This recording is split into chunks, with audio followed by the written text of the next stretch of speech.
I'm gonna make midnight cookies. I'm so excited.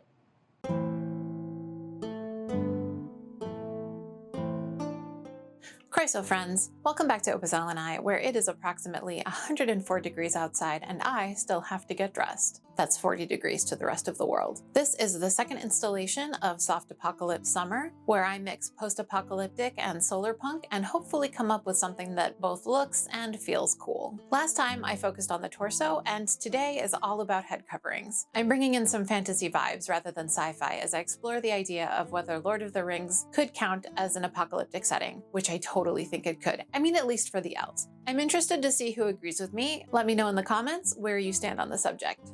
Everyone go grab your cuppa. Today I am drinking tea and absinthe salted caramel. My very favorite hot cocoa recipe is salted caramel, and I am absolutely looking forward to this black tea blend. Let's get into it. Is it really a hood video if I don't make a lindenium hood? This idea came from when I made the Pokemon LARP hood last year and loved the single layer lightweight linen. So I'm taking the leftover fabric from my manuscript challenge coat hardy and making one for myself.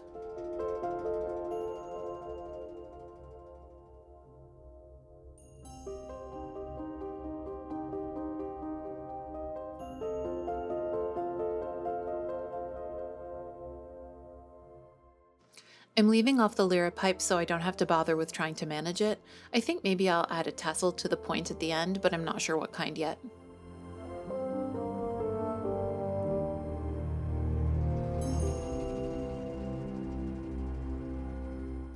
I'm not sure exactly how long I want the skirt of the hood to be, and I shortened this pattern for another project, so I'm adding a bit back to the bottom. It'll be easy to cut off later if I decide that I want to.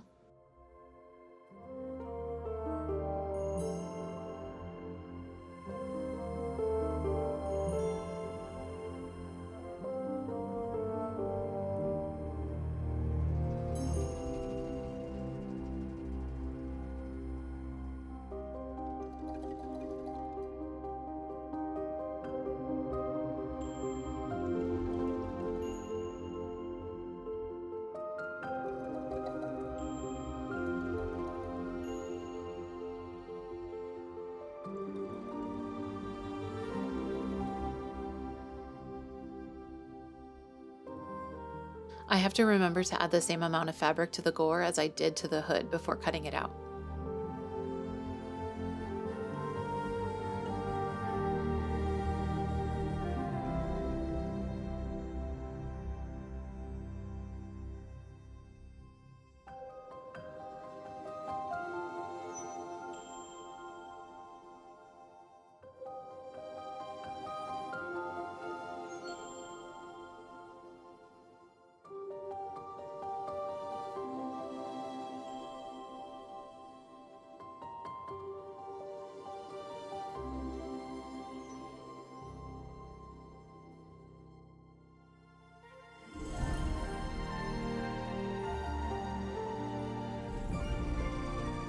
The gores go into the hood in the usual way, as detailed in my handy-dandy instructional video. First I hand sew the top of the gore into the slit in the hood, and then machine sew and serge the rest of the seams. Then I whip stitch the point, and lastly, sew down the seam allowance around the top for extra stability.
After a quick try on, I realized that yes, I do want the hood to be shorter, so I'll mark where I want the hem to fall while it's still on, and then I can mark and cut off the excess from the entire perimeter.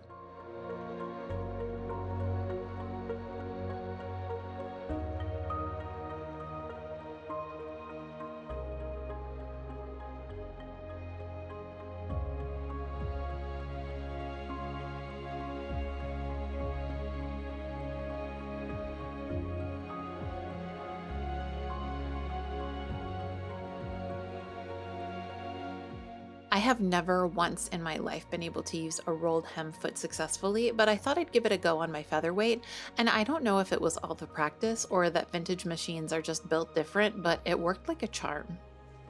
One of the problems with lightweight linen is that it's lightweight. That means that clothes tend to blow in the wind. There's a couture technique that encloses a chain inside a garment hem to weigh it down, and I decided to do a variation on that but make the chain a decorative element.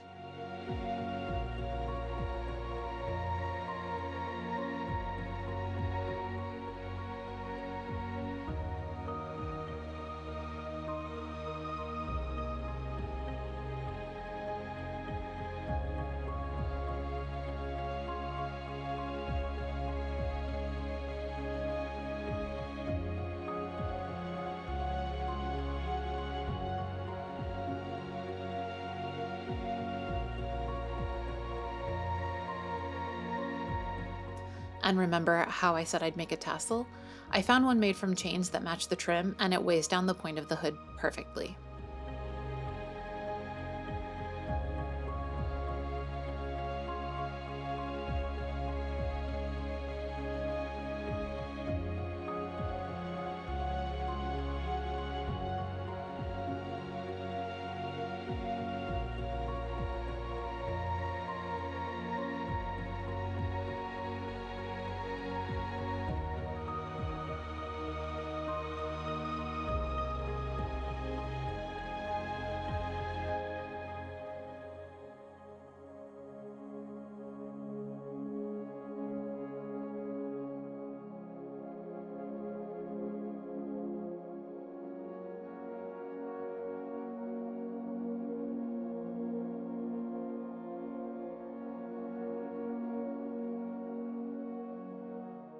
Thank you to all of my current and continuing Ko-fi members. Your support and the support of all of my members and croissants makes it much easier to do what I do and to provide quality content for everyone.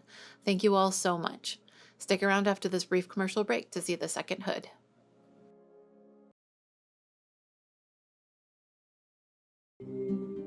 I've had this piece of velvet for years. I'm not sure if it's silk or rayon, probably rayon, but it's got a delightful drape.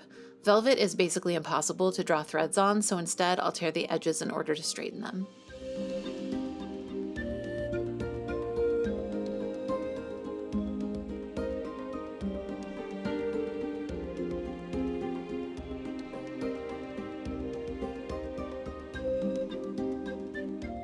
I'm taking inspiration from hooded scarves and the velvet cloaks from the Lord of the Rings movies. In order to get a long enough piece of fabric to work with, I'll tear the velvet in half widthwise.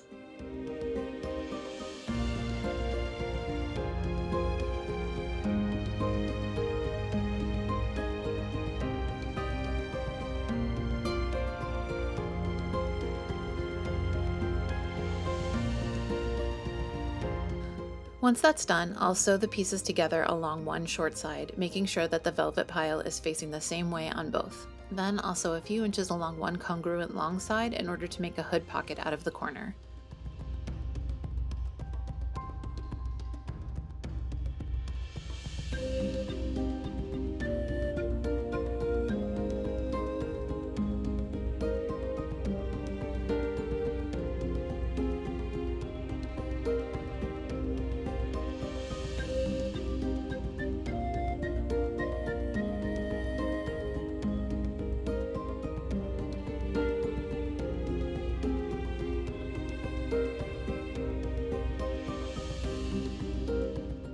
Then it's all hemming all the time. This velvet isn't as bad as some for shedding bits of thread from the torn edges, which is a relief.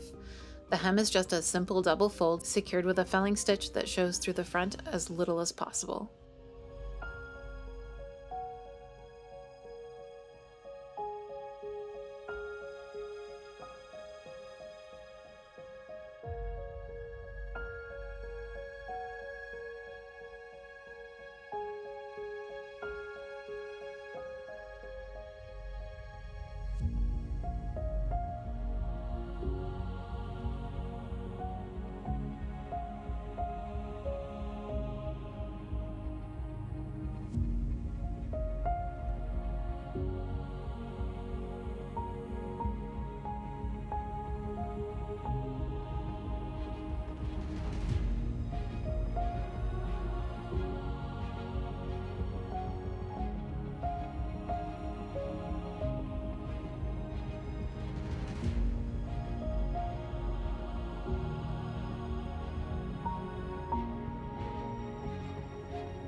Once I was finished, I realized that I didn't want two pointed hoods for the project, and decided to sew a curved seam into the corner instead. I'm not going to cut away the excess though, in case I change my mind later.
Thanks for joining me today. It was fun to put together two hoods with very different looks.